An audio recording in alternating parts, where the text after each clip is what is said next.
Southeast Alaska, we spend our time exploring the Inside Passage, which is a protected area of waters, and this place is a great area for viewing wildlife.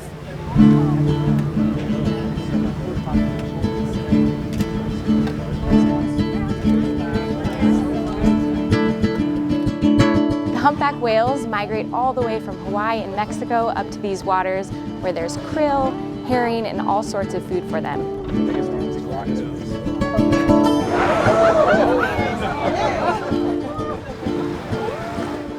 One of the unique behaviors we see here in Southeast Alaska is humpback whales feeding cooperatively. Oh my gosh!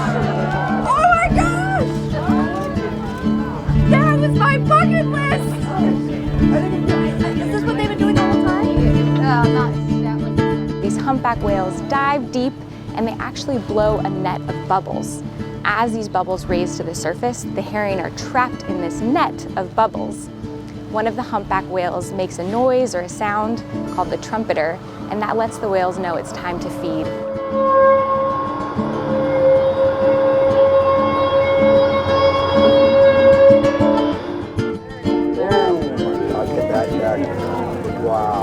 They all surface together with their mouths wide open, capturing thousands of gallons of water full of herring. It's a huge feasting ceremony.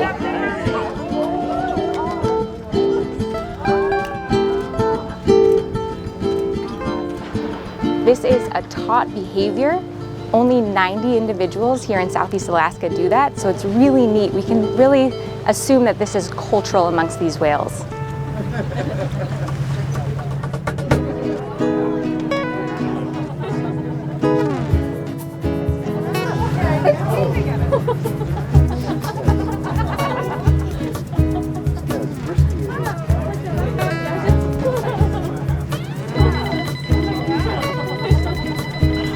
It's waving!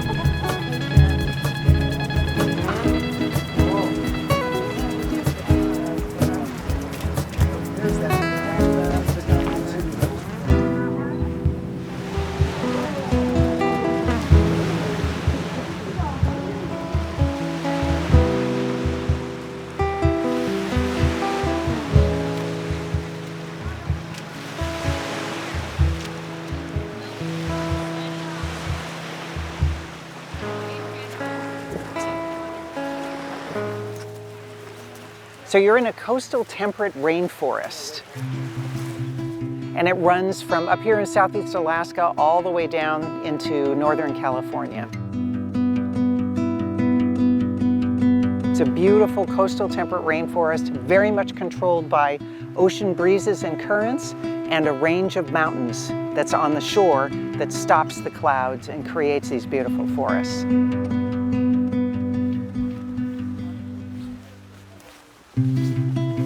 A forest like this initially would take, when the very first plants start, would take at least 7,000 years before they were medium-sized trees.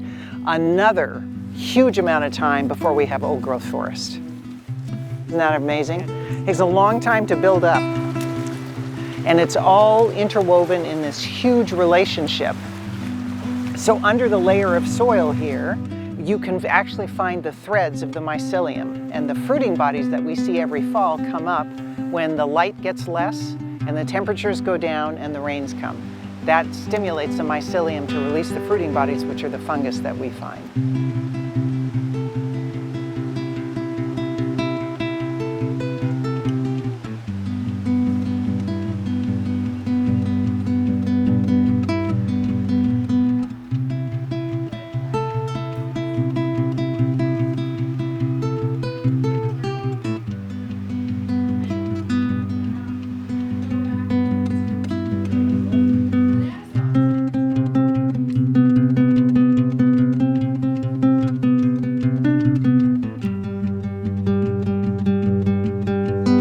See that? That is Devil's Club. And it's the only ginseng on the coast of North America, but it's covered in spines. Don't touch. You can get a little infected. You don't want to run up and get on these on your arm or legs because you'll be dealing with a little irritation for a week. But they're beautiful, and that's how they protect themselves. And they're very slow growing. Ginsengs are very slow growing and have been used as a medicine for thousands and thousands of years.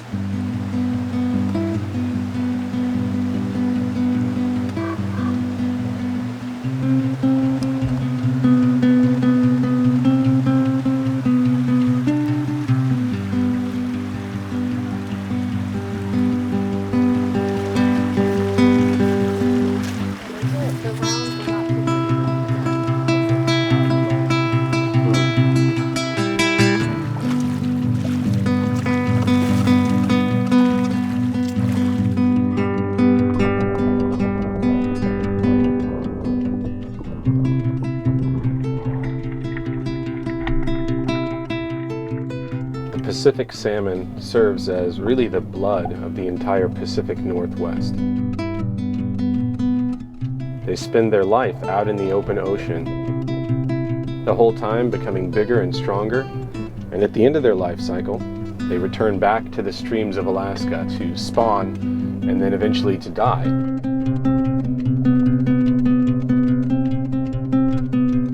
In returning to their natal streams, they become a critical species for the survival of this entire ecosystem.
We're in the Indian Islands, so that means that west of us right now is the wide open Pacific.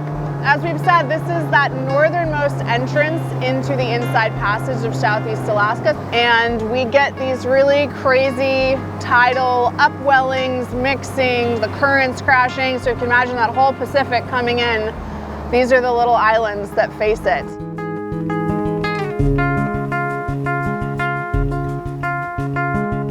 Kelp ahoy! Kelp ahoy! Kelp ahoy! This is bull kelp. Say hello. Hello. All right, so this puppy, which gets thinner and thinner and thinner as it gets down, is called a stipe. It's hollow. It's also harder than you might think. Go ahead and give that a whap. Come on, it's okay. There you go. There you go. And then all of these beautiful blades. This is where it photosynthesizes. So this is a plant. And otters like to hang out in this kelp forest. There's a bunch of them over there. You guys see them out here? So it's a really fun game of kelp or otter. Oh. They're staring right at us.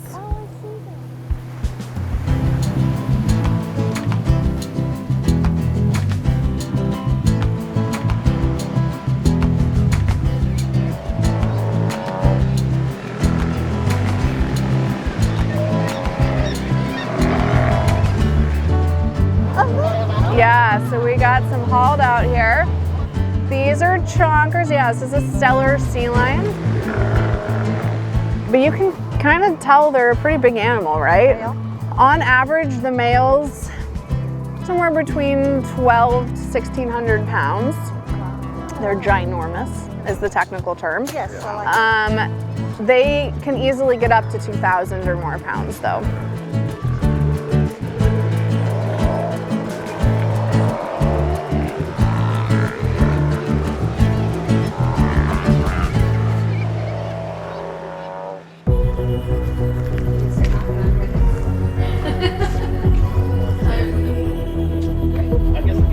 Heads next here.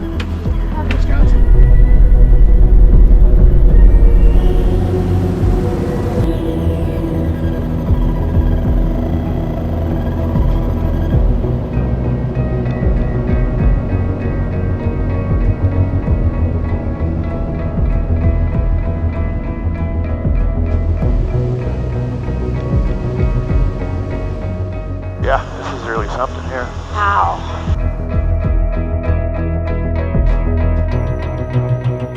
rather sharp-looking picket fence here. Super jagged peaks. That is amazing.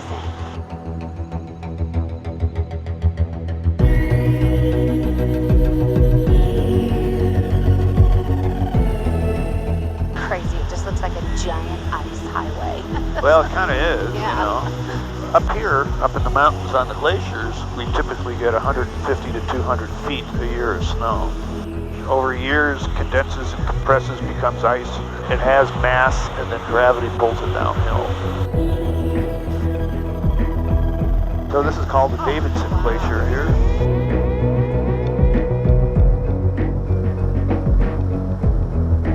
And the glacier is super blue these days, you know. Really? Yeah. Of course, after the snow melts off the glaciers, people go, oh, the glaciers are so dirty. When are you going to clean up the glaciers? I go, well, if you were as old as the ice, you'd be dirty too. Yeah. A little mud that comes with the melt. Right. It's kind of nature's bulldozer, you know. Yeah. I don't mind a dirty glacier.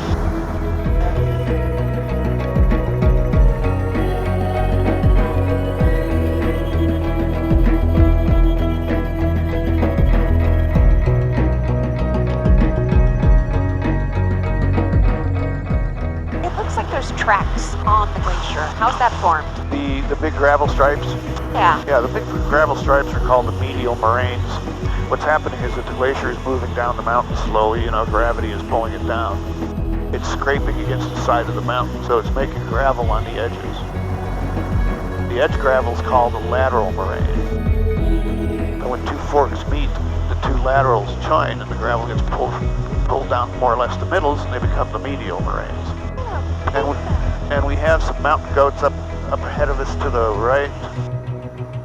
Well, one of them, I think, so one or two of them's a rock, but a couple, 3 of them, 4 of them are goats. Oh, yeah. Yeah, there's little goats Look right at there. that. That's pretty cool. Yeah, it is. Waterfalls. Yeah. We've got a rainbow up to the right there. Oh, wow.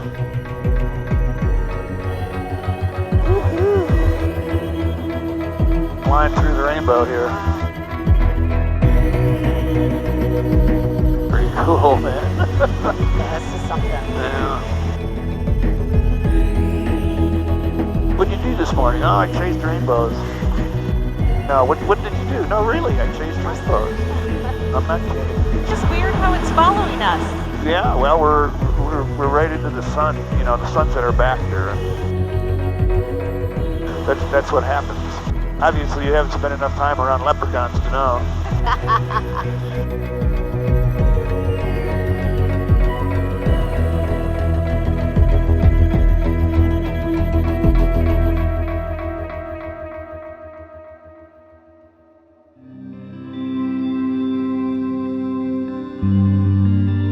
We're wrapping up our journey through Southeast Alaska. We are here on our last full day of our voyage in the Tracy Arm Ford's Terror Wilderness area. We are making our way through the glacially carved fjord towards South Sawyer Glacier.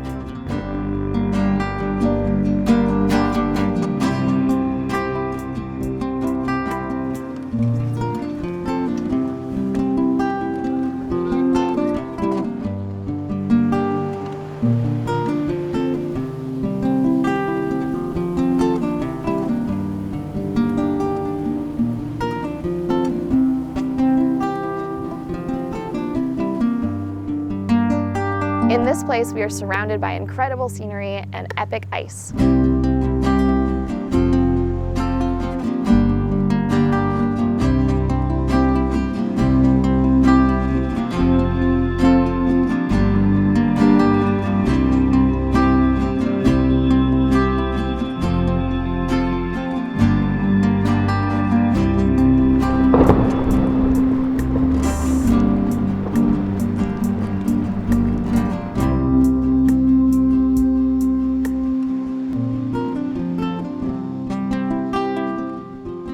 This expedition has been a wonderful experience. We have seen so much of Southeast Alaska in a short period of time. We hope that you take with you a sense of connection to the places that we have been and the creatures that we have seen along the way.